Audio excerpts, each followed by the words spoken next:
আসসালামু আলাইকুম। ওয়ালাইকুম আসসালাম চেয়ারম্যান সাহেব।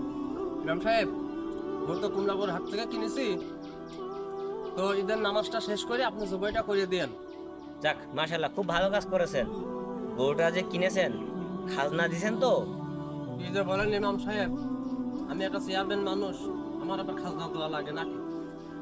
এই একটা কথা বললেন, আপনি চেয়ারম্যান তাই বলে কি আপনার খাজনা দেয়া লাগবে না? শোনেন, খাজনা না দিলে আপনার ওই কোরবানি কবুল হবে না। কি বলেন আপনি, আমার কোরবানি কবুল হবে না? আমি একটা চেয়ারম্যান মানুষ, আপনার এইসব কথা আমি পছন্দ করলাম না ইমাম সাহেব।